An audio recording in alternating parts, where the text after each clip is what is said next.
নবী সাল্লাল্লাহু আলাইহি ওয়াসাল্লাম বলেছেন যে এই দোয়া পড়ার পরে যদি কেউ সকালে পড়ে রাত্রের আগে মারা যায় জান্নাতে চলে যাবে, রাতে পড়ে সকালে ইন্তেকাল করলে জান্নাতে চলে যাবে। আমি ইস্তেগফারের আপনাদেরকে দুইটা দোয়া শিখাই দেই আগে ছোট্ট করে। এক নাম্বার, তারা এইটা পড়বেন, সাইয়্যিদুল ইস্তেগফার। সাইয়্যিদুল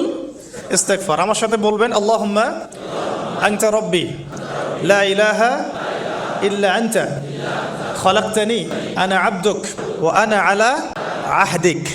ওয়া ওয়া'দিকা মাস্তাতা'ত আউযু বিকা মিন শাররি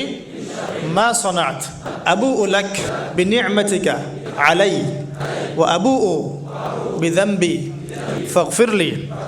ফাইন্নাহু লা ইয়াগফিরুয যুনুবা ইল্লা আনতা। এই যে দোয়াটা আপনি করলেন, নবী সাল্লাল্লাহু আলাইহি ওয়াসাল্লাম বলেছেন যে এই দোয়া পড়ার পরে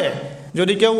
সকালে পড়ে রাত্রের আগে মারা যায় জান্নাতে চলে যাবে, রাতে পড়ে সকালের আগে ইন্তেকাল করলে জান্নাতে চলে যাবে। নবী সাল্লাল্লাহু আলাইহি ওয়াসাল্লাম বলেছেন, আল্লাহুম্মা হে আল্লাহ, আনতা রাব্বি, আল্লাহ তুমি আমার রব, খালাকতানি তুমি আমাকে সৃষ্টি করেছো, আনা আবদুক আমি তোমার বান্দা, ওয়া আনা আলা আহদিকা আমি তোমার সাথে যে অঙ্গীকার করেছি এর উপরে আছি, মাস্তাতা'ত থাকার চেষ্টা করছি, আমি সাধ্যমতো থাকার চেষ্টা করছি, আবুউ লাকা বিনি'মাতিকা আলাইয়া উপরে তুমি যে নিয়ামত দিয়েছো আল্লাহ এগুলো আমি স্বীকার